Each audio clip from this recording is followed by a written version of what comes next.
Bienvenidos, buscadores de sabiduría y guardianes de la serenidad interior. Soy Alonso, y hoy te guiaré por un viaje que no transcurre solo en el tiempo, sino en la eternidad. ¿Te has detenido a pensar cómo un pueblo nacido en una estrecha franja fértil entre desiertos y arenas, dependiente de un río que marcaba su destino, llegó a erigir monumentos que aún hoy desafían al tiempo? Cómo de aldeas humildes surgió una civilización que inventó la escritura sagrada, construyó pirámides para la eternidad y creó un universo religioso que aún hoy nos fascina. Si lo que buscas es calma, reflexión y la certeza de que la historia guarda lecciones para nuestro presente, este relato es para ti. Hoy nos adentraremos en la vida del antiguo Egipto, una civilización que levantó templos colosales en Karnak y Luxor, que soñó con la inmortalidad en el Valle de los Reyes, que nos dejó sabiduría en papiros y jeroglíficos,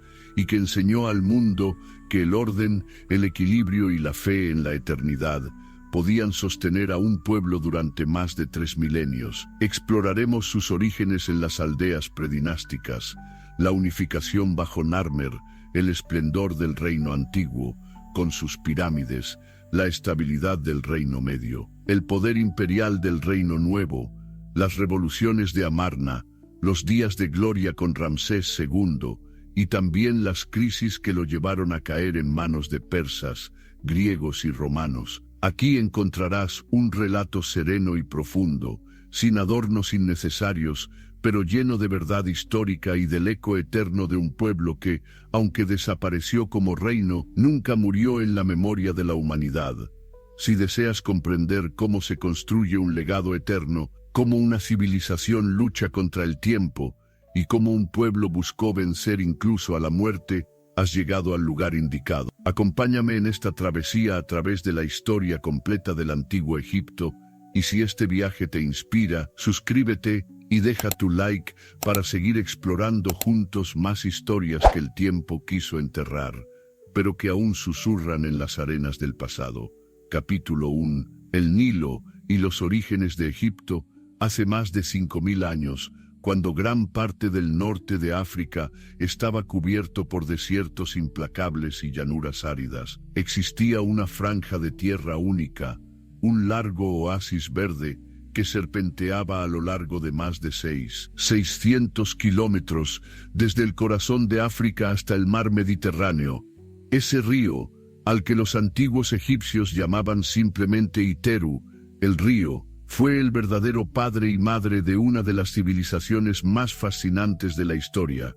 Egipto, el Nilo, no era solo agua, era vida, era calendario, era alimento y era camino. Cada año, como un latido regular de la naturaleza, el río se desbordaba durante el verano, cuando las lluvias tropicales y el deshielo de Etiopía enviaban torrentes hacia el norte. Estas crecidas inundaban los campos y dejaban tras de sí un manto de limo negro, fértil como ningún otro suelo en kilómetros a la redonda. Fue este regalo del Nilo, como diría siglos después el historiador griego Heródoto, lo que permitió que comunidades humanas pasaran de ser grupos nómadas de cazadores y recolectores a agricultores estables, capaces de fundar aldeas, ciudades y finalmente un estado unificado. El entorno antes de Egipto, mucho antes de que existieran las pirámides y los templos, el Sáhara no era el desierto que conocemos hoy. Estudios arqueológicos muestran que entre el 800 y la extensión 5000 a.C., la zona era una sabana fértil, con lagos, vegetación y abundante fauna. Grupos de pastores y cazadores se desplazaban por esos territorios, siguiendo manadas y estaciones. Pero poco a poco el clima cambió. La desertificación avanzó y la tierra que antes era verde se convirtió en arena y sequedad. Los grupos humanos comenzaron entonces a desplazarse hacia las riberas del Nilo. Allí encontraron un refugio, un corredor fértil en medio del desierto. Este movimiento no fue inmediato, sino gradual. Primero pequeños asentamientos temporales, después aldeas más estables. Con el tiempo, centros agrícolas permanentes.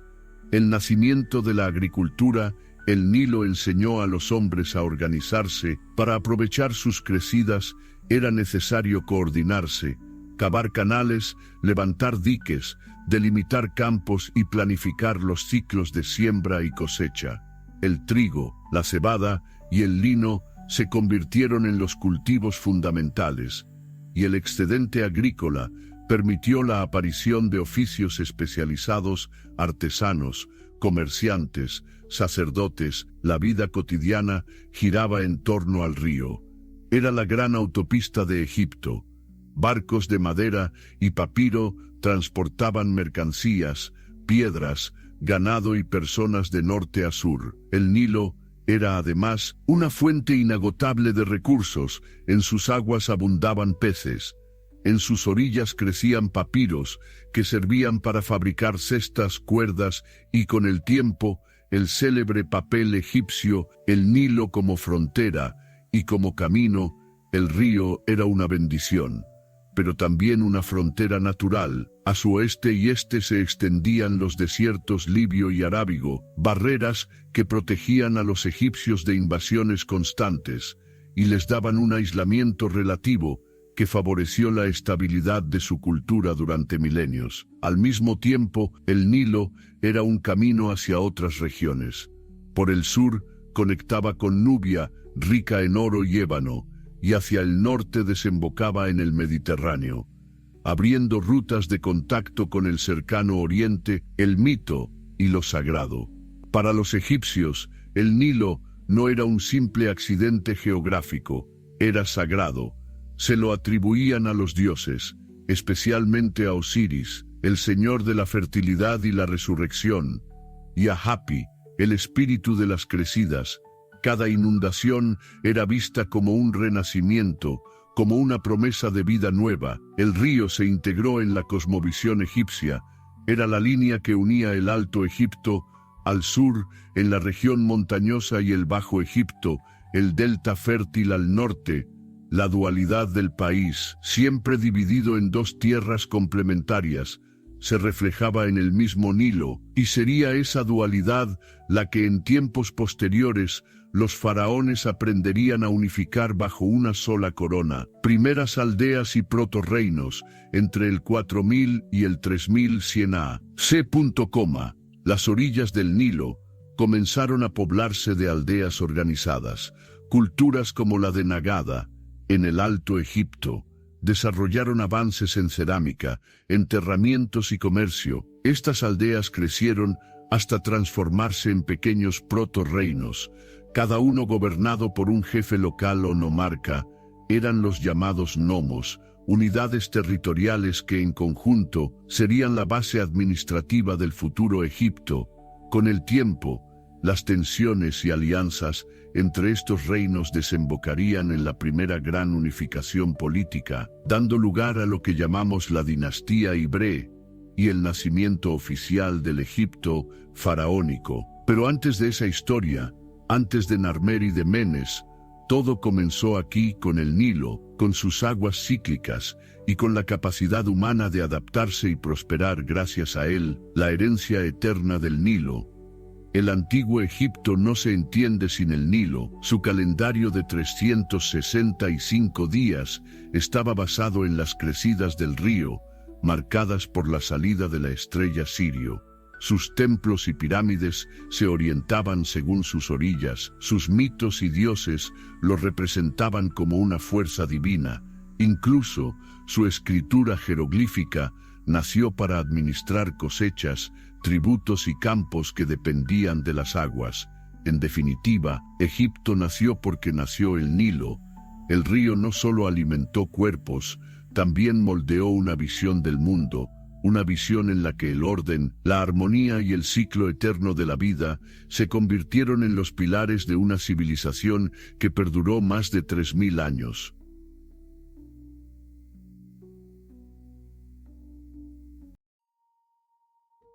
Capítulo 2. Meguerenes. El Egipto predinástico, antes de que las grandes pirámides se elevaran hacia el cielo, Antes de que existieran faraones con coronas dobles y ejércitos organizados, Egipto era una tierra de pequeños pueblos que comenzaban a mirar hacia el futuro. A esta etapa, que se extiende aproximadamente desde el 5000 hasta el 3100 a.C., la conocemos como el período predinástico. Fue el tiempo de los orígenes, cuando las primeras aldeas se transformaron en sociedades complejas, cuando se inventaron tradiciones y símbolos que más tarde darían forma a toda la civilización egipcia. La vida de las comunidades predinásticas estaba estrechamente ligada al río. Al igual que en el capítulo anterior, el Nilo seguía siendo la columna vertebral, pero ahora los pueblos comenzaban a expandirse y a diferenciarse. Pequeñas aldeas agrícolas, formadas por chozas de barro y juncos, empezaron a organizarse en territorios más estables. Cada poblado cultivaba trigo y cebada, domesticaba animales como cabras, ovejas y ganado, y fabricaba herramientas de piedra pulida y más tarde de cobre.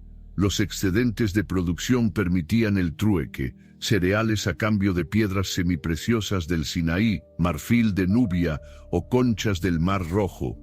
La necesidad de organización creció, el control de las crecidas del Nilo, el almacenamiento de grano y la defensa de los campos frente a saqueadores hicieron surgir liderazgos locales, jefes de clan que poco a poco se convirtieron en verdaderos caudillos. Los arqueólogos han identificado varias culturas que marcaron esta etapa.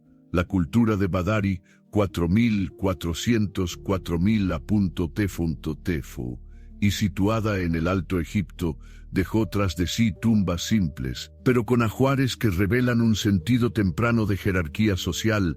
Sus cerámicas rojas con bordes negros son características y muestran ya un desarrollo artístico. La cultura de Nagada, 4000-3100 a.C., mucho más influyente, se extendió por todo el valle del Nilo y es considerada la antesala directa del Egipto faraónico.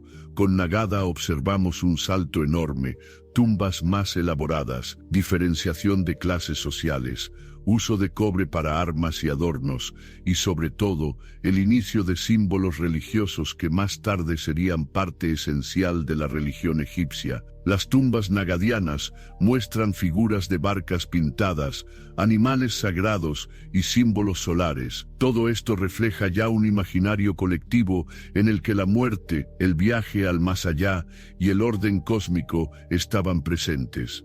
Durante el predinástico no existía aún la escritura jeroglífica como la conocemos, pero sí aparecen protoescrituras y marcas que anticipan lo que vendría después. Sellos en cerámica, marcas en vasijas y símbolos en hueso servían para identificar propietarios o clanes. Esta necesidad de registrar excedentes y pertenencias es la semilla de la futura administración faraónica. Las aldeas empezaron a integrarse en unidades mayores llamadas nomos, pequeños territorios organizados en torno a un centro agrícola o religioso. Cada nomo estaba dirigido por un jefe que controlaba las cosechas, las relaciones con pueblos vecinos y los rituales sagrados. Con el paso de los siglos, estos nomos fueron creciendo en poder y riqueza, hasta convertirse en pequeños proto-reinos. Dos grandes regiones comenzaron a destacar: el Alto Egipto, al sur, donde floreció la cultura de Nagada; el Bajo Egipto, al norte, en el delta del Nilo, con influencias mediterráneas, y del cercano oriente. La tensión y competencia entre estas dos regiones marcaría el final del período predinástico y abriría las puertas a la unificación de Egipto bajo un solo rey. El arte predinástico no buscaba aún la monumentalidad, pero ya revelaba un sentido estético y simbólico. Vasijas decoradas con animales del desierto, amuletos en forma de halcón o de toro, figurillas femeninas que representaban la fertilidad. Todo ello anticipaba la iconografía del Egipto posterior. En cuanto a religión, empezaban a destacar divinidades locales: el halcón de Hieracómpolis, antecesor del dios Horus; el chacal de Asiut, ligado después a Anubis; o el culto a la vaca, que con el tiempo daría lugar a Hathor, Cada comunidad veneraba a sus animales y fuerzas naturales, pero poco a poco estos cultos se unificarían en un panteón común. El Egipto predinástico no vivía aislado. Hay pruebas de intercambios con Palestina, Mesopotamia y Nubia. De estas regiones llegaron técnicas nuevas, el torno de alfarero, ciertos estilos artísticos y posiblemente ideas sobre organización política. Egipto no copió directamente estas culturas, pero sí adaptó lo que le servía, creando algo propio y único. En los últimos siglos del predinástico, entre 3300 y 3100 a.C., los jefes locales comenzaron a consolidar reinos más grandes. Entre ellos destacó el de Hieracómpolis Nequen, en el Alto Egipto, que se convirtió en una ciudad poderosa y en el centro de un culto religioso al halcón Horus. Desde allí surgió la idea de unificar las dos tierras, el Alto y el Bajo Egipto. La famosa paleta de Narmer, hallada en Hieracómpolis, muestra ya al rey con la corona blanca del sur y la roja del norte, símbolo de la futura unión. Esta pieza, mitad arte, mitad propaganda política, marca el final del período predinástico y el inicio de la historia dinástica de Egipto. Aunque muchas veces olvidado, el Egipto predinástico fue el verdadero laboratorio donde se forjaron las bases de toda la civilización faraónica.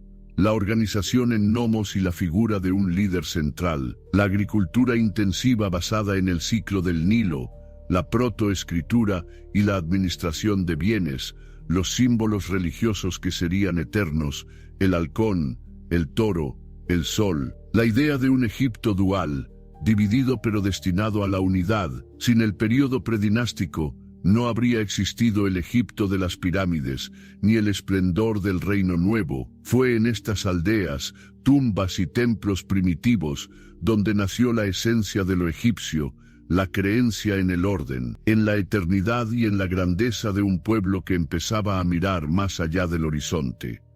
Capítulo 3. La unificación y la dinastía Ibre. La historia del antiguo Egipto, con sus faraones inmortales, sus templos colosales y sus dioses eternos, no comienza realmente con las pirámides, sino con un acto político y simbólico decisivo, la unificación del Alto y el Bajo Egipto. Este acontecimiento, que tuvo lugar alrededor del año 3100 dio origen a la dinastía Prime y a la institución faraónica que regiría durante más de 3 milenios.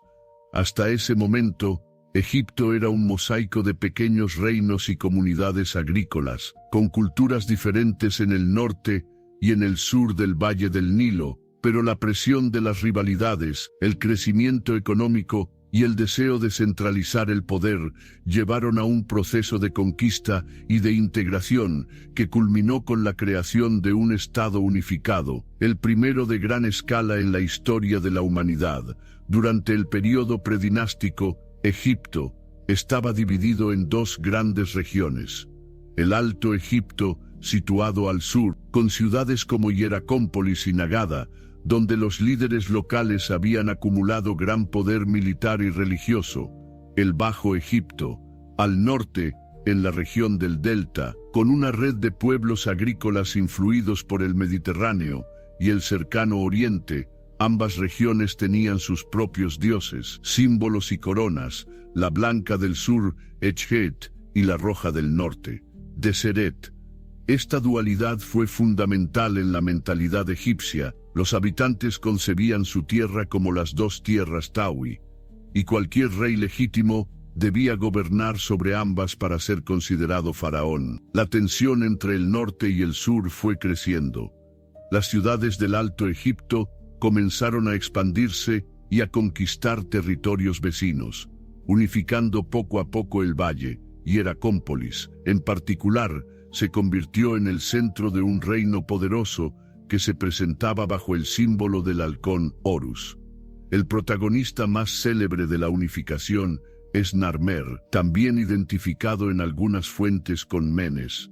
Su nombre aparece en la célebre paleta de Narmer, una pieza de piedra hallada en Hieracómpolis, considerada una de las primeras manifestaciones de propaganda política de la historia. En un lado de la paleta, Narmer aparece con la corona blanca del Alto Egipto, blandiendo una masa contra un enemigo derrotado, mientras el dios Horus lo acompaña. En el reverso, el mismo rey lleva la corona roja del Bajo Egipto, inspeccionando a enemigos vencidos. La escena simboliza la unión de las dos regiones bajo un solo soberano, más allá de los detalles exactos.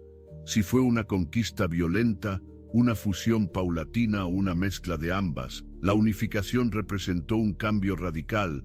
Por primera vez, el Valle del Nilo se organizaba como un único estado centralizado. Con Narmer-Menes comienza la dinastía Ibré, la primera de las más de 30 que reinarían en Egipto.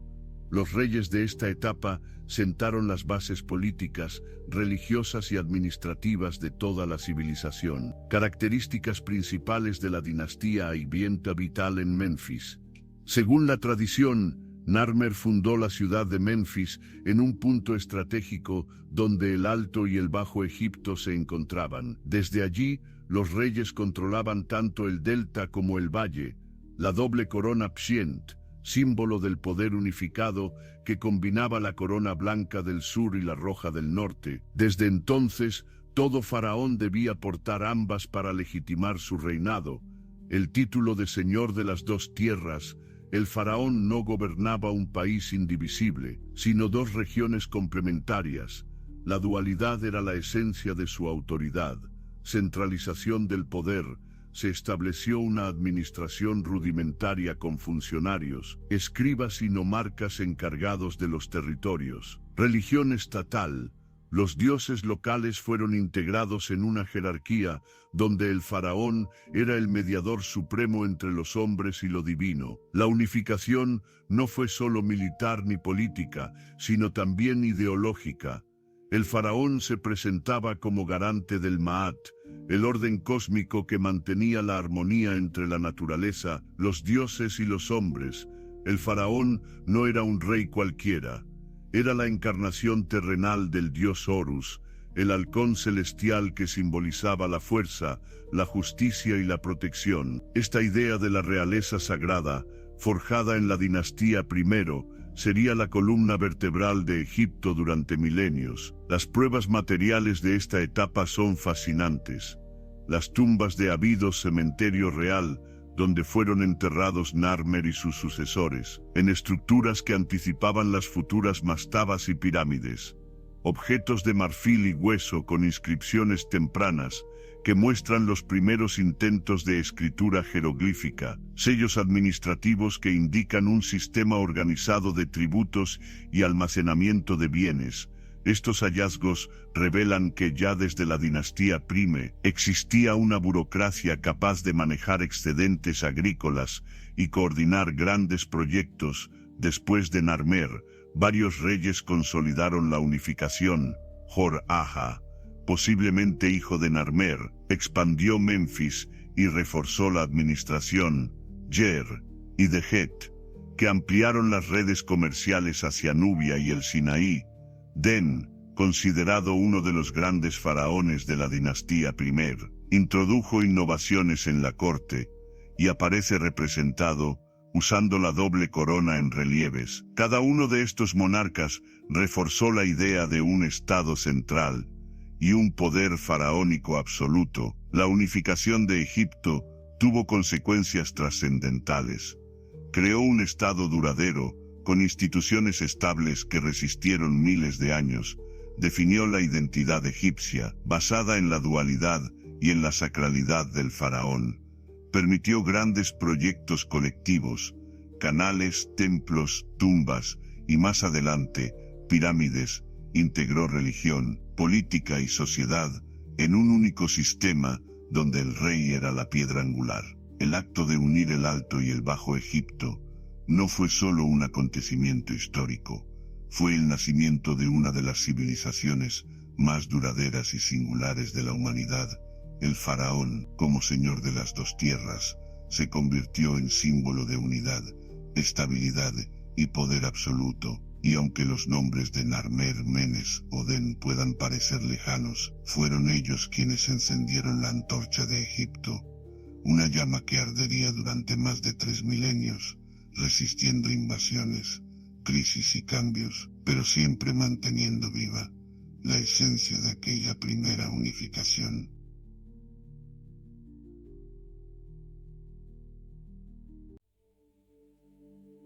Capítulo 4.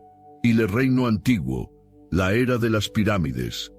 Cuando pensamos en Egipto, la primera imagen que acude a la mente son las pirámides que se elevan majestuosas sobre la arena. Son la huella inmortal del Reino Antiguo, una etapa que se extendió aproximadamente desde el 2686 hasta el 2180 y que muchos historiadores llaman la Edad de Oro o la Edad de las Pirámides.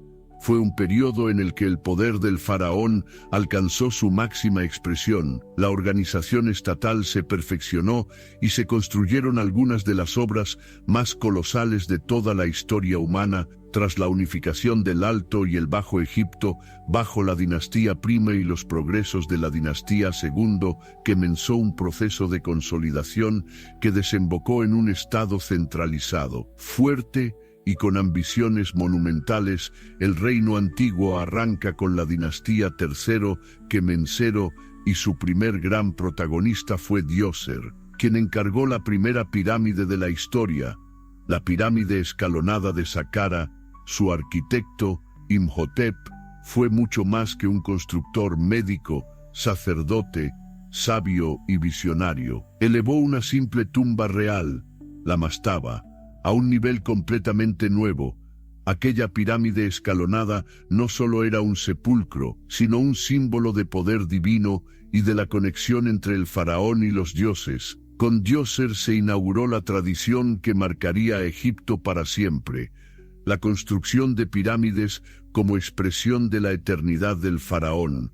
Durante el Reino Antiguo, la figura del faraón alcanzó un grado de divinización sin precedentes. No era simplemente un rey, sino un dios viviente en la tierra. El intermediario directo entre los hombres y los dioses. Se consideraba la encarnación de Horus, y tras su muerte, su espíritu se unía a Ra, el dios del sol. Para los egipcios de este tiempo, el faraón era la garantía del Mad, el orden cósmico que mantenía el equilibrio del universo. Obedecerlo no era una cuestión política, sino un deber religioso. Esta ideología permitió concentrar una fuerza de trabajo colosal en las obras reales, movilizando decenas de miles de obreros y artesanos. El momento culminante del Reino Antiguo llegó con la dinastía IV. 3 faraones dejaron su huella para siempre en la meseta de Giza. Keops, Jufu, ordenó la construcción de la Gran Pirámide de Giza, la única de las 7 maravillas del mundo antiguo que aún perdura.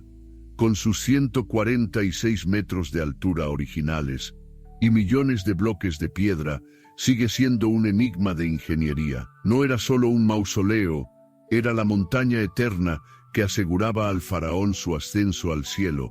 Khafre levantó la segunda gran pirámide y junto a ella el enigmático gran esfinge, símbolo de poder y sabiduría, con cuerpo de león y rostro humano, representa la unión entre la fuerza y la inteligencia.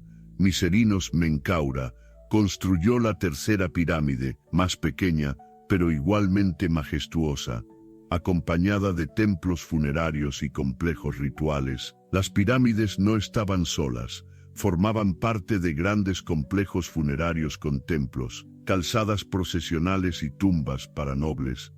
Estos conjuntos revelan la riqueza de una sociedad que podía movilizar enormes recursos al servicio de un ideal religioso. El Reino Antiguo fue también una era de innovación administrativa. El faraón se apoyaba en una compleja red de funcionarios, sacerdotes y escribas. El cargo de visir, jefe del gobierno, se convirtió en fundamental para coordinar la recaudación de impuestos, la gestión de almacenes y la supervisión de obras públicas. La escritura jeroglífica, que ya había nacido en épocas anteriores, se desarrolló plenamente en esta época, como herramienta de administración. Gracias a ella, sabemos de censos, recaudaciones y decretos reales. Los nomos, las divisiones territoriales del país, estaban gobernados por nomarcas que respondían directamente al faraón. Este sistema permitía mantener unido un territorio de más de 1000 kilómetros de longitud, garantizando que los graneros reales estuvieran siempre llenos y que las obras faraónicas recibieran los recursos necesarios. Aunque el faraón estaba en la cúspide, la sociedad egipcia del reino antiguo era jerárquica y organizada. Los nobles y sacerdotes administraban templos y provincias, acumulando poder y riquezas. Los escribas, fundamentales para la burocracia, eran los guardianes de la escritura y el conocimiento. Los artesanos tallaban piedras, fabricaban herramientas y producían estatuas y relieves que decoraban templos y tumbas. Los campesinos, base de la economía, cultivaban el trigo y la cebada, criando además ganado. Durante la época de crecida del Nilo, cuando no podían trabajar los campos, eran movilizados para participar en la construcción de pirámides y templos. Contrario a los mitos modernos, no eran esclavos los que construían las pirámides, sino campesinos que servían como parte de su deber al Estado, a cambio de alimento, ropa y prestigio. El reino antiguo consolidó muchos aspectos de la religión egipcia. El dios solar Ra se convirtió en la deidad suprema, asociado al faraón. A la vez, el mito de Osiris empezó a ganar terreno, con la idea de resurrección y vida después de la muerte. Los textos de las pirámides, inscritos en las cámaras funerarias de los faraones de la dinastía P.I.C., son los primeros textos religiosos extensos de la humanidad. Estos himnos, oraciones y conjuros buscaban asegurar la vida eterna del rey en el más allá, elevándolo al cielo como estrella inmortal. Tras el esplendor de las dinastías III, IV y V, el reino antiguo comenzó a mostrar signos de debilidad. En la dinastía VI, el faraón Pepi II, uno de los reyes más longevos de la historia, gobernó supuestamente más de 90 años. Su reinado tan prolongado provocó inestabilidad. Los nomarcas ganaron autonomía, los recursos comenzaron a escasear, y la centralización del poder faraónico se debilitó. El prestigio de los reyes ya no era suficiente para mantener unido al país, y la administración comenzó a fragmentarse. Hacia el 2181.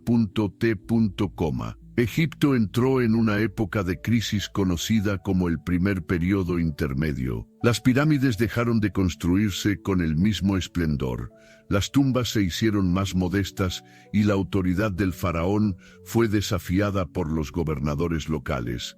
Sin embargo, aunque el reino antiguo terminó, su legado permaneció intacto, la ideología de la realeza divina, el ejemplo monumental de las pirámides. Los textos sagrados que darían forma a toda la religión egipcia. El reino antiguo fue la época en la que Egipto se atrevió a soñar con la eternidad. Sus pirámides no fueron simples tumbas, fueron montañas de piedra que desafiaban al tiempo, manifestaciones de un poder absoluto y de una fe inquebrantable en la vida después de la muerte. Cuando caminamos hoy entre las arenas de Giza y vemos la sombra de la Gran Pirámide, seguimos escuchando el eco de aquellos faraones que quisieron tocar el cielo y dejaron tras de sí un legado que aún perdura. Más de 500 años después, capítulo 5, la crisis del primer período intermedio. La historia de Egipto no fue una línea recta de esplendor y grandeza. Entre los momentos de gloria también hubo tiempos de oscuridad, fragmentación y decadencia. Uno de esos episodios fue el llamado primer período intermedio, que se extendió aproximadamente entre el 2181 y el 2055 a.C. Esta fue una época de crisis política, económica y social, que rompió el orden impuesto durante el reino antiguo y sumió al Valle del Nilo en más de un siglo de inestabilidad. El esplendor de las pirámides había quedado atrás, el poder absoluto del faraón se debilitó y los gobernadores locales, los nomarcas, comenzaron a actuar con independencia. El resultado fue un país dividido, con faraones rivales reclamando legitimidad, sequías que arruinaron cosechas y una población que veía tambalearse las bases del Maat, el orden universal que había dado estabilidad a Egipto durante siglos. El reino antiguo terminó oficialmente con el reinado de Pepi II, último gran faraón de la dinastía Sexte. Su longevidad, que según algunos registros superó los 90 años, provocó problemas sucesorios. Varios herederos murieron antes que él, y al final la monarquía se debilitó. A esto se sumó que los nomarcas, los gobernadores de los nomos, las provincias egipcias, habían ido acumulando poder y riqueza durante el esplendor de las pirámides. Estos nomarcas habían sido leales al faraón, pero ahora comenzaron a gobernar sus territorios como señores independientes, construyendo sus propias tumbas, acuñando prestigio local y dejando de enviar tributos a la capital.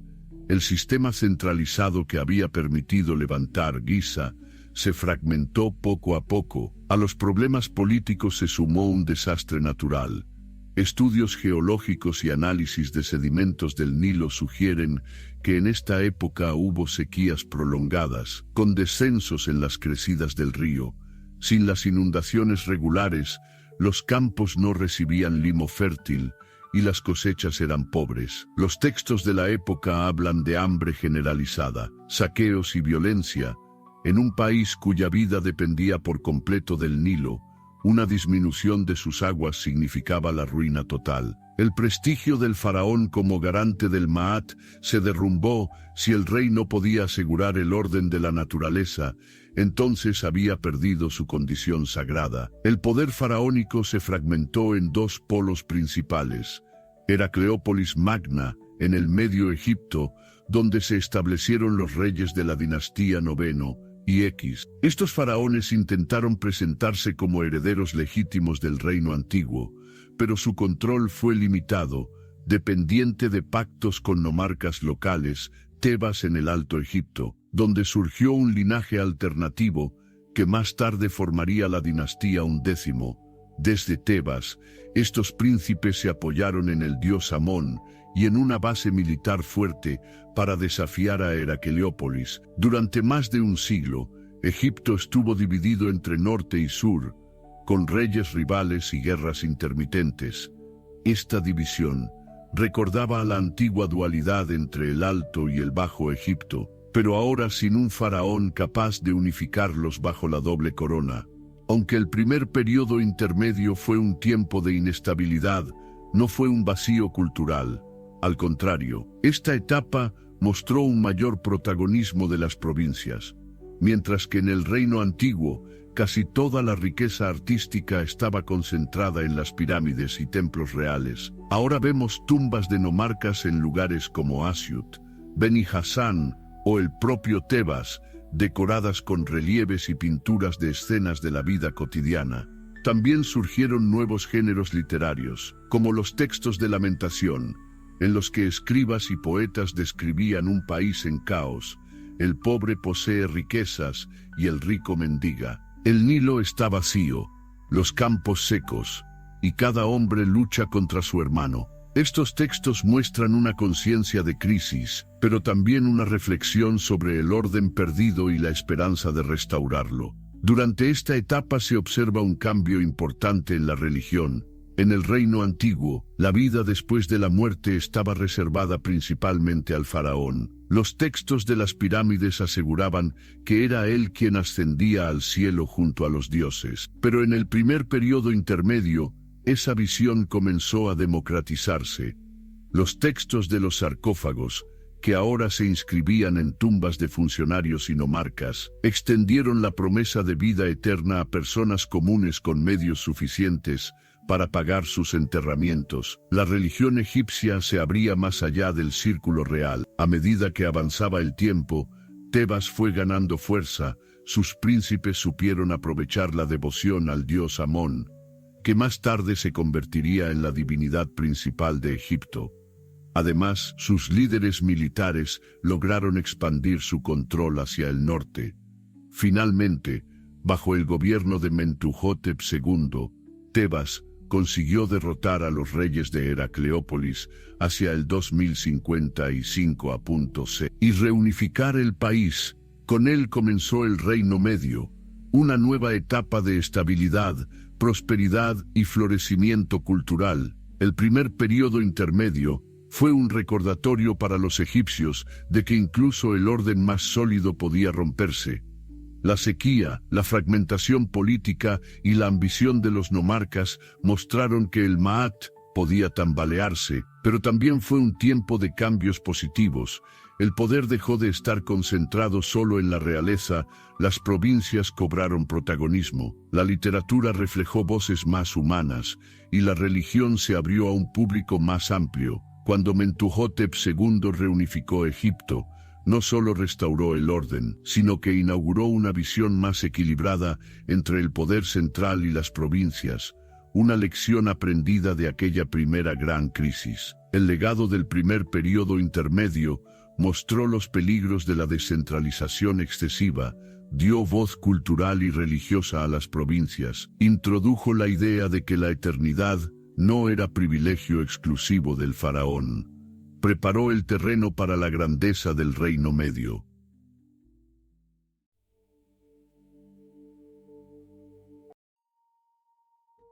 Capítulo 7. El segundo período intermedio y los Hyksos. El esplendor del Reino Medio había dado a Egipto siglos de prosperidad, estabilidad y cultura, pero hacia el 1800 a.T., las bases de ese orden comenzaron a tambalearse. Los faraones de las últimas dinastías del Reino Medio fueron débiles, los nomarcas recuperaron poder y la administración central perdió eficacia. Fue entonces cuando Egipto entró en una nueva etapa de crisis, el segundo período intermedio c. 1782-1550 a.C., marcado por la llegada de un nuevo actor que transformaría profundamente la historia del país. Los Hyksos. La dinastía duodécimo había dejado un legado de grandeza, pero sus sucesores en la dinastía decimotercero fueron reyes efímeros, algunos reinando apenas unos meses. La autoridad central se desmoronó y Egipto volvió a fragmentarse en múltiples centros de poder. En este contexto de debilidad, grupos de pueblos asiáticos, pastores y comerciantes, procedentes de Canaán y Siria-Palestina, comenzaron a asentarse en el delta oriental del Nilo. Al principio llegaron como inmigrantes y comerciantes, integrándose en las comunidades locales, pero con el tiempo aprovecharon la debilidad del Estado egipcio para consolidar su propia autoridad. La palabra Hyksos proviene del egipcio Eka Kasut, que significa jefes de tierras extranjeras. No se trataba de un solo pueblo, sino de una coalición de tribus y clanes semitas que habían ido penetrando en Egipto poco a poco. Su cultura era una mezcla de influencias del Levante y de Mesopotamia. Traían consigo costumbres, nombres y dioses diferentes, pero supieron adaptarse a la tradición egipcia, adoptando títulos faraónicos y presentándose como legítimos gobernantes del país. Lo más decisivo fue que introdujeron nuevas tecnologías militares y agrícolas que hasta entonces Egipto no conocía, el caballo y el carro de guerra ligero que revolucionaron el combate, el arco compuesto, mucho más potente que los arcos egipcios, nuevas técnicas metalúrgicas, con armas de bronce más resistentes, innovaciones en el torno de alfarero y en la producción textil. Aunque los egipcios los consideraron invasores, los hyksos fueron también puentes culturales, trayendo avances que más tarde Egipto adoptaría y perfeccionaría. Los hyksos establecieron su capital en Avaris, en el delta oriental, y fundaron las dinastías decimoquinto y decimosexto. Desde allí controlaban el norte de Egipto, mientras que en el sur subsistían dinastías egipcias rivales en Tebas, la dinastía decimoséptimo Eb. Los faraones hyksos se presentaban con plenos títulos egipcios, adoraban a dioses como Ra y Osiris, y construían templos siguiendo las tradiciones locales. Sin embargo, mantenían también sus propias divinidades, como el dios de la tormenta Baal, identificado con Set en la religión egipcia. Para muchos egipcios, esta mezcla era una humillación. Extranjeros gobernaban la tierra del Nilo, ocupando el lugar sagrado del faraón. Esta herida cultural alimentó un profundo resentimiento que siglos después todavía resonaba en los textos egipcios, donde los hicsos eran descritos como bárbaros invasores que habían profanado Egipto. Mientras los hicsos dominaban el delta, en el Alto Egipto surgió una línea de faraones tebano que no se resignó a la ocupación. Desde su capital, Tebas, los reyes de la dinastía XVII comenzaron una lenta resistencia. Entre ellos destacó Seqenenrata, cuyo cadáver momificado muestra terribles heridas en la cabeza, probablemente sufridas en batalla contra los hicsos. Su hijo, Kamose, continuó la lucha, lanzando ataques contra Avaris y reclamando la unidad del país. La guerra contra los hicsos se convirtió en una guerra de independencia, cargada de un simbolismo religioso y nacionalista. Expulsar a los extranjeros para restaurar el Ma'at, el orden divino roto por la invasión. El desenlace llegó con Amose I, hermano de Kamose, quien finalmente logró expulsar a los hicsos hacia el 1550 a.C. Amose tomó Avaris, persiguió a los hicsos hasta Canaán y aseguró las fronteras orientales. Con esta victoria no solo se restauró la independencia egipcia, comenzó una nueva etapa expansiva, el Reino Nuevo, en el que Egipto se convirtió en una potencia imperial, conquistando tierras en Asia y Nubia para evitar nuevas invasiones. La experiencia con los hicsos había dejado una lección clara: Egipto no podía vivir aislado ni confiar únicamente en sus fronteras naturales. Debía salir al exterior, dominar a sus vecinos y adoptar las innovaciones militares para sobrevivir. A pesar de la crisis, esta época no fue estéril en lo cultural. La coexistencia de egipcios y hicsos produjo una fusión cultural. Se introdujeron palabras semitas en el idioma egipcio. Algunos dioses extranjeros se integraron en el panteón local. El comercio con el Levante y el Mediterráneo oriental se intensificó. Los egipcios, sin embargo, recordaron esta época con amargura. En los siglos posteriores, la presencia de los hicsos fue vista como una mancha en la historia nacional, un recordatorio de lo que sucedía cuando el Ma'at se rompía y los extranjeros gobernaban Egipto. El segundo periodo intermedio fue una etapa difícil: fragmentación política, dominio extranjero y guerras internas. Pero también fue un tiempo de aprendizaje y transformación. Los hicsos trajeron innovaciones que, una vez asimiladas, hicieron de Egipto una potencia militar mucho más fuerte. La victoria de Amose marcó no solo el fin de la crisis, sino el inicio de la etapa más gloriosa de Egipto, el Reino Nuevo, donde faraones como Hatshepsut, Tutmosis III, Akenatón y Ramsés II llevarían el poder egipcio a su máximo esplendor. El legado del segundo periodo intermedio, recordatorio del peligro de la fragmentación política, introducción de innovaciones militares y tecnológicas, nacimiento de un sentimiento nacional contra los invasores, punto de partida para la expansión imperial del Reino Nuevo. Capítulo 8. El Reino Nuevo, faraones guerreros y gloria imperial. El triunfo de Amose I sobre los hicsos alrededor del 1550 a.C. no fue solo el final de la humillación extranjera, fue el inicio de la etapa más gloriosa del antiguo Egipto, el Reino Nuevo, que se extendió aproximadamente entre el 1550 y el 1070 a.C. Durante estos 5 siglos, Egipto se convirtió en una auténtica potencia imperial, expandiendo su influencia sobre Nubia y Asia, acumulando riquezas nunca vistas y gobernado por faraones que dejaron huellas inmortales: Hatshepsut, Tutmosis III, Akenatón, Tutankamón, Seti I y Ramsés II, fue una era de esplendor militar, artístico y religioso, pero también de tensiones y cambios profundos que marcaron para siempre la historia de la humanidad.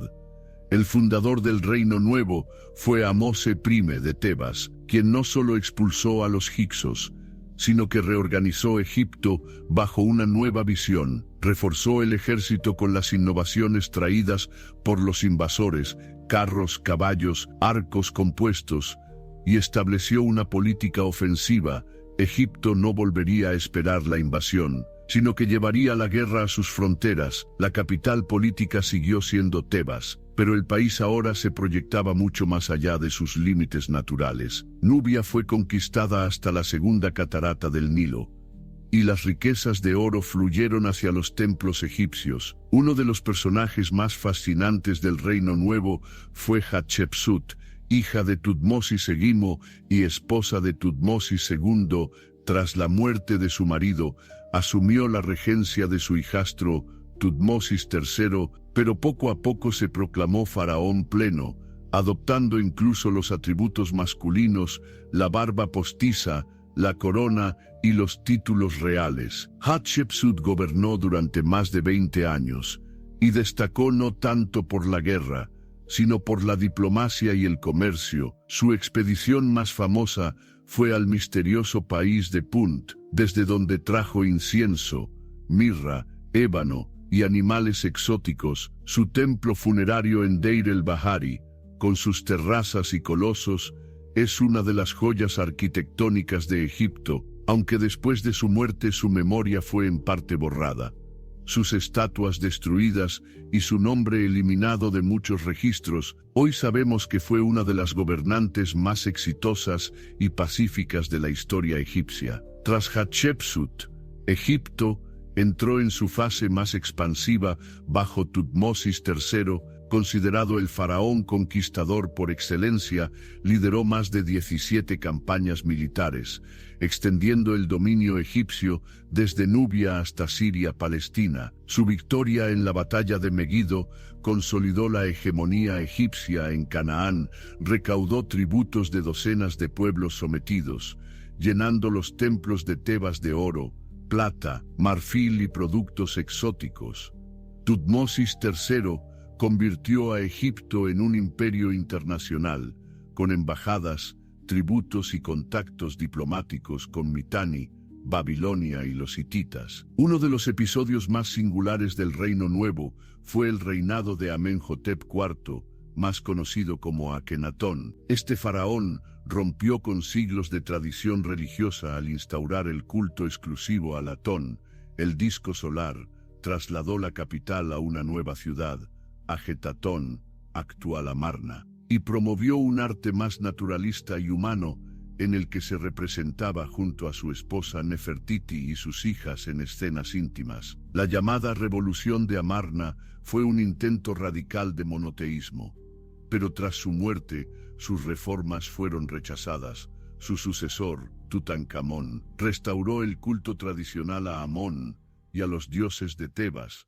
Akenatón quedó marcado como un faraón hereje, pero su audacia dejó una huella única en la historia de las religiones. Aunque murió muy joven y gobernó pocos años, Tutankamón pasó a la eternidad gracias al descubrimiento de su tumba intacta en el Valle de los Reyes en 1922 por Howard Carter. Su reinado simbolizó el retorno al orden religioso tradicional tras el caos de Amarna. Su tumba, llena de tesoros, nos ha permitido conocer la riqueza y la vida cotidiana del Reino Nuevo, con objetos de oro, carros, joyas, armas y hasta su máscara funeraria, hoy emblema del antiguo Egipto. Tras la inestabilidad de Amarna, la dinastía decimonoveno devolvió a Egipto su grandeza militar. Seti I restauró la autoridad y lanzó campañas contra los hititas en Siria. Su templo en Abidos es una obra maestra del arte egipcio. Su hijo, Ramsés II, conocido como el Grande, reinó más de 60 años y se convirtió en el faraón más célebre de todos. Ramsés II libró la famosa batalla de Cades contra los hititas, una de las primeras batallas documentadas en detalle. Aunque el resultado fue indeciso, Ramsés lo proclamó como una victoria. Más tarde firmó con los hititas el primer tratado de paz conocido de la historia. Bajo Ramsés II se construyeron templos colosales como Abu Simbel, Karnak y el Ramesseum. Su figura fue tan imponente que los egipcios posteriores lo recordaron como el faraón por excelencia. Durante el Reino Nuevo, el dios Amón-Ra de Tebas se convirtió en la divinidad suprema. Los templos de Karnak y Luxor crecieron hasta ser auténticas ciudades sagradas, mantenidas por miles de sacerdotes. Los faraones eran vistos como hijos de Amón, y la riqueza de sus templos rivalizaba incluso con la del propio trono. Con el tiempo, el poder del clero de Amón llegaría a ser tan grande que se convertiría en un desafío político para los faraones. El arte alcanzó una majestuosidad sin precedentes. Los templos hipóstilos de Karnak, los colosos de Memnón y las tumbas del Valle de los Reyes son testimonio del genio arquitectónico de la época. La vida cotidiana también floreció. En la aldea de Deir el Medina vivían los artesanos que construían las tumbas reales, cuyos grafitis y papiros nos muestran un Egipto más humano, con preocupaciones, amores, quejas y humor. Tras Ramsés II, Egipto entró en una lenta decadencia. Sus sucesores no tuvieron la misma fuerza, y el creciente poder de los sacerdotes de Amón debilitó la autoridad real. Las amenazas externas, los pueblos del mar, libios y asirios, comenzaron a presionar sus fronteras, aunque aún quedaban siglos de historia. El brillo del Reino Nuevo ya no volvería a repetirse con la misma intensidad. El Reino Nuevo fue la cumbre de Egipto, un tiempo en el que faraones guerreros y visionarios expandieron el país más allá de sus fronteras naturales, en el que templos colosales se alzaron hacia el cielo, y en el que la cultura egipcia alcanzó una influencia internacional, pero también fue una época de tensiones religiosas, de concentración del poder sacerdotal y de desafíos militares que anunciaban un futuro incierto. Cuando pensamos en Egipto como imperio, como civilización de dioses y faraones inmortales, es en el Reino Nuevo donde encontramos su máxima expresión. El legado del Reino Nuevo, la expansión imperial más grande de Egipto, obras monumentales, Abu Simbel, Karnak, Valle de los Reyes, reformas religiosas únicas con Akenatón, el faraón como símbolo de poder y divinidad, la memoria eterna de Ramsés II y Tutankamón.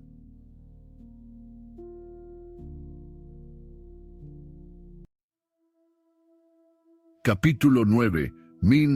Akenatón y la revolución de Amarna. En la larga historia del antiguo Egipto, hubo momentos de estabilidad y continuidad que duraron siglos. La religión, la política y la sociedad parecían inmutables, guiadas por la búsqueda del Ma'at, el orden eterno. Pero también hubo instantes de ruptura, episodios en los que un solo faraón se atrevió a desafiar miles de años de tradición. El más radical de todos esos episodios fue la llamada Revolución de Amarna, protagonizada por un rey que aún hoy fascina y divide a los historiadores: Akenatón, el faraón hereje.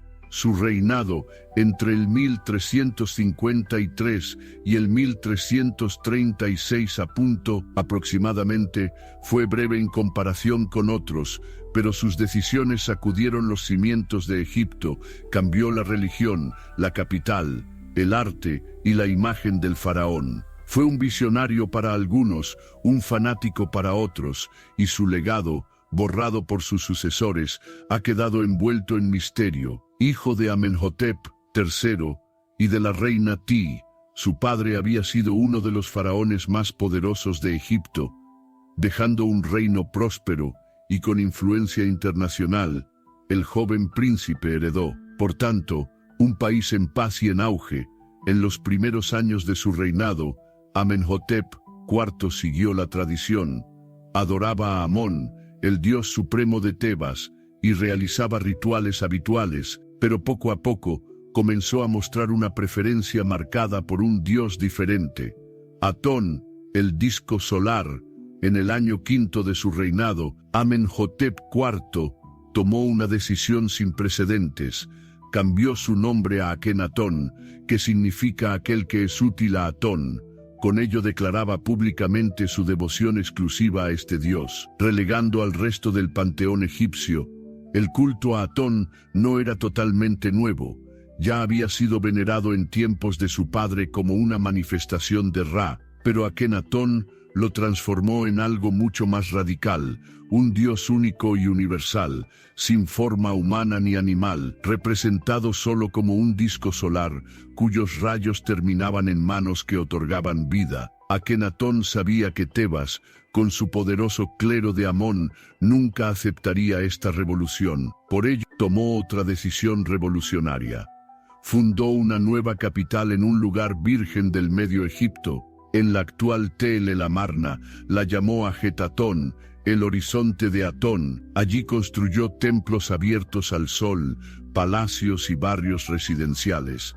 La ciudad fue levantada en pocos años, con una energía y rapidez que muestran hasta qué punto el faraón estaba decidido a romper con el pasado. Amarna se convirtió en el epicentro de la nueva religión, templos sin techos, donde los rayos del sol bañaban directamente los altares. Festivales dedicados al disco solar, himnos poéticos que celebraban la vida que Atón otorgaba a toda la creación. Junto con la religión, Akenatón impulsó una revolución artística. El estilo tradicional, rígido y solemne, fue reemplazado por un arte más naturalista y humano. El faraón ya no se representaba como un dios perfecto, sino con un aspecto extraño, rostro alargado, labios gruesos, vientre prominente, caderas anchas. Algunos creen que sufría una enfermedad genética, otros que era una elección simbólica para mostrar su naturaleza divina y humana a la vez. Las escenas familiares también fueron inéditas. Akenatón aparecía junto a su esposa Nefertiti y sus 6 hijas en momentos íntimos, jugando, besándose, bajo los rayos de Atón. Este énfasis en la vida doméstica contrastaba con la solemnidad militar y divina de los faraones anteriores. Ninguna historia sobre Akenatón está completa sin mencionar a Nefertiti. La bella ha llegado. Su busto, hallado en Amarna, y hoy uno de los rostros más famosos del mundo, muestra la elegancia y el poder que encarnó. Nefertiti no fue una consorte pasiva. Aparece en relieves participando en rituales, adorando a Atón junto a su esposo, e incluso en escenas de combate, golpeando a enemigos. Su figura fue central en la revolución, y algunos investigadores sugieren que pudo haber gobernado brevemente tras la muerte de Akenatón bajo el nombre de Neferneferuatón. La revolución de Amarna no fue simplemente un cambio de estilo religioso, sino un desafío frontal al orden tradicional. Los templos de Amón y otros dioses fueron cerrados o saqueados, el clero de Tebas perdió influencia y riqueza, el culto a Atón se impuso como único legítimo, aunque no está claro si el pueblo lo practicaba de forma generalizada o solo en la corte. Para los egipcios, acostumbrados a un panteón diverso y protector, este cambio debió de resultar extraño y perturbador. El faraón había roto con miles de años de continuidad religiosa. Mientras Akenatón se concentraba en su revolución espiritual, los asuntos internacionales de Egipto comenzaron a deteriorarse. Las cartas de Amarna, tablillas de arcilla halladas en la ciudad, muestran a reyes de Canaán y Siria pidiendo ayuda contra los hititas y otros enemigos. Mientras el faraón permanecía pasivo, Egipto, que bajo Tutmosis III había sido una potencia militar temida, comenzó a perder influencia en Asia. Este descuido sería una de las principales críticas a su reinado. Tras 17 años en el trono, Akenatón murió en circunstancias poco claras. Su revolución se derrumbó rápidamente. Su hijo, o posible hermano menor, Tutankamón, todavía un niño, restauró el culto a Amón, y devolvió la capital a Tebas. El nombre de Akenatón fue borrado de inscripciones, sus templos destruidos y su memoria condenada al olvido oficial. Para los egipcios posteriores, había sido un hereje que había puesto en peligro el equilibrio del Maat. Hoy, la figura de Akenatón divide a los historiadores. Algunos lo ven como el primer monoteísta de la historia, precursor de religiones posteriores. Otros lo consideran un fanático religioso que debilitó a Egipto con su obsesión. También hay quienes destacan el genio artístico de Amarna y el legado cultural que, aunque breve, fue único, sea como sea. Akenatón fue uno de esos raros personajes que se atrevió a desafiar el curso de la historia, aunque pagó el precio del olvido. La revolución de Amarna fue un destello breve, pero deslumbrante, un intento de cambiarlo todo: dioses, templos, arte, incluso la imagen del faraón. En apenas 2 décadas, Akenatón rompió con miles de años de tradición y creó un Egipto distinto, efímero, pero inolvidable. Aunque sus sucesores intentaron borrar su memoria, el misterio de Amarna sigue vivo.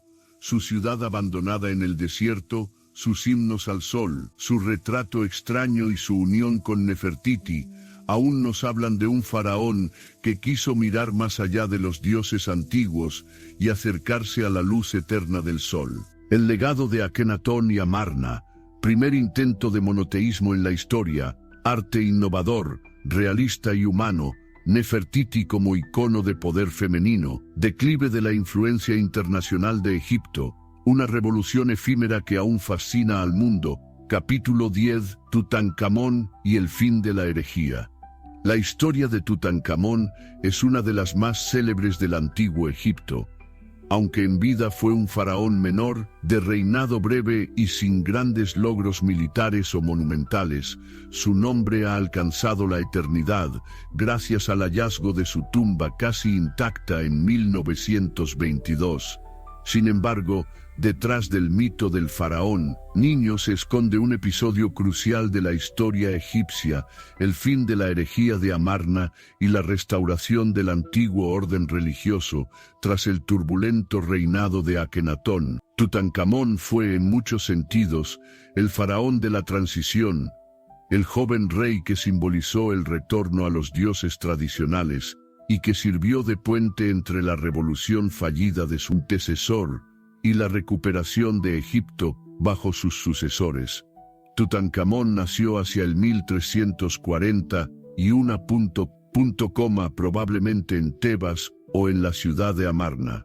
Su nombre original fue Tutankatón, la imagen viviente de Atón, lo que muestra que vino al mundo durante la época de la herejía amarniana. Se cree que fue hijo de Akenatón, aunque los detalles de su linaje siguen siendo objeto de debate. Estudios de ADN realizados en las momias reales sugieren que su madre pudo haber sido una de las esposas secundarias de Akenatón, conocida como la Dama Joven, mientras que su padre sí sería el faraón hereje.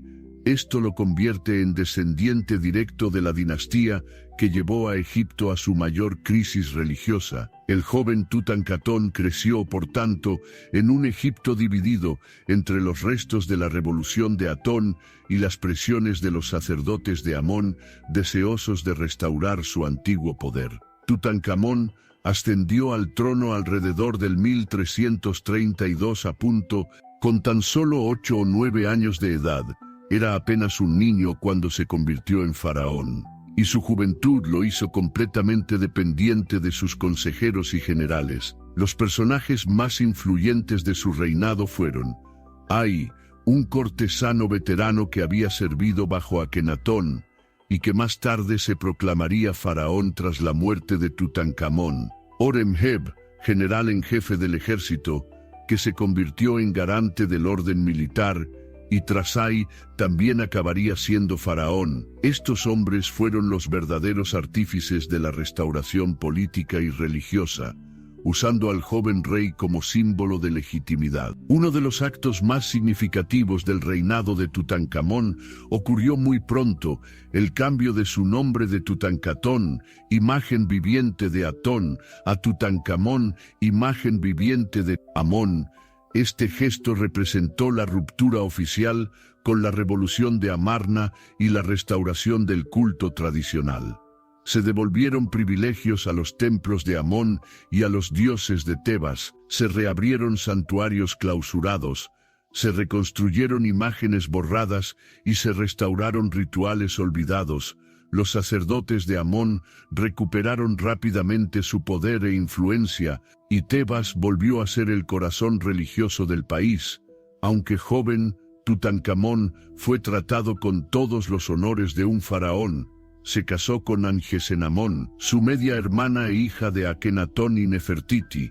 La unión reforzaba la legitimidad dinástica, pero también muestra la costumbre de la realeza egipcia de mantener la sangre real dentro de la misma familia. El joven faraón vivió rodeado de lujos en palacios decorados con oro, joyas, carros de guerra y sirvientes. Sin embargo, estudios modernos de su momia revelan que era un niño frágil. Sufría varias enfermedades genéticas, malformaciones en el pie izquierdo, paladar hendido y posiblemente malaria. Todo indica que tuvo una salud muy débil durante su corta vida. El reinado de Tutankamón duró apenas unos 9 años, por lo que no dejó grandes conquistas ni campañas espectaculares. No obstante, bajo la dirección de sus consejeros, Egipto recuperó lentamente su prestigio internacional tras el abandono de la política exterior. Durante Amarna, Horemheb, al mando del ejército, reorganizó las fuerzas armadas y contuvo amenazas en Siria y Nubia, aunque no hubo grandes expansiones.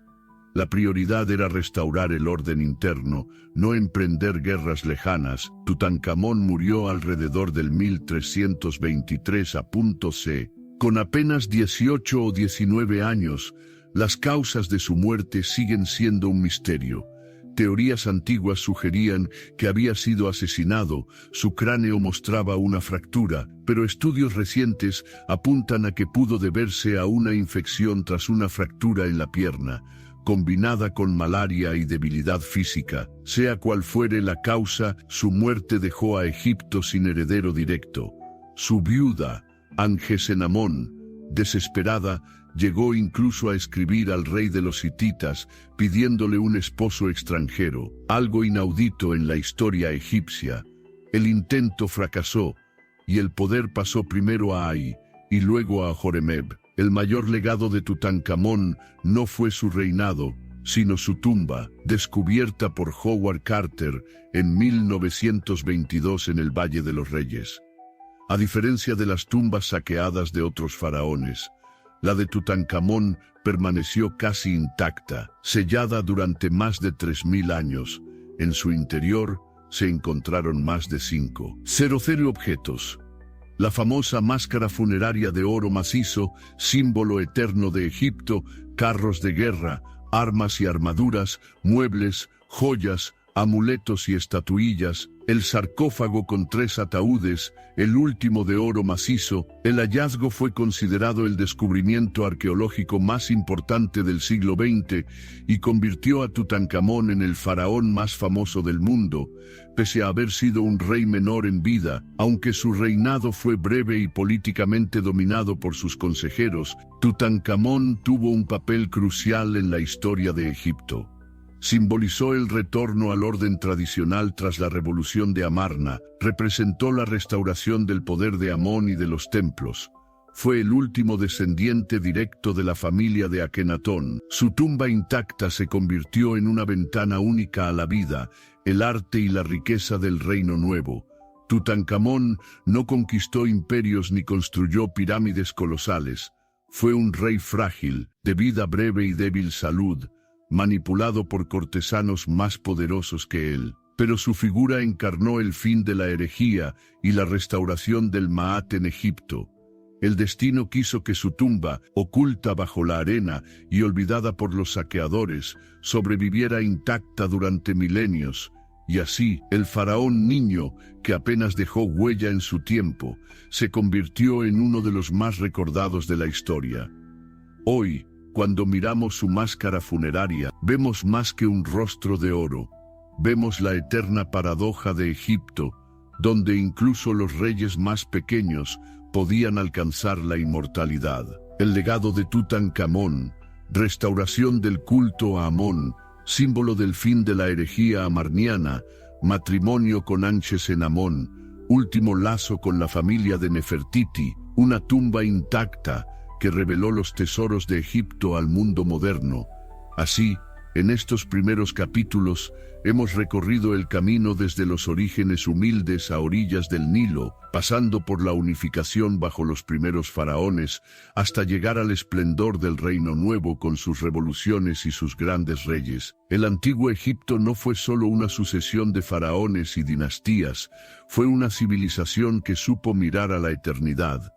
Cada tumba, cada templo y cada texto que nos ha llegado habla de un pueblo obsesionado con mantener el Ma'at, ese equilibrio cósmico entre el orden y el caos, entre la vida y la muerte, entre lo humano y lo divino, incluso en sus crisis, como el primer y segundo periodo intermedio. Egipto siempre resurgió, aprendiendo de sus derrotas y transformando sus debilidades en nuevas formas de grandeza. Y aunque algunos faraones, como Akenatón, desafiaron la tradición y fueron borrados de la memoria, el tiempo ha demostrado que todo intento de borrar Egipto es inútil. Su legado permanece. El joven Tutankamón, convertido casi en un símbolo del azar y la eternidad, nos recuerda que la historia de Egipto no pertenece solo a los gigantes como Ramsés o Hatshepsut. Cada reinado, cada tumba y cada piedra del Nilo forma parte de una narración más amplia, la de una civilización que buscó vencer a la muerte y hablarle al futuro. Y ese futuro somos nosotros, los que hoy seguimos escuchando la voz de Egipto en las arenas del desierto, en las pirámides que aún desafían al tiempo y en las historias que siguen vivas miles de años después.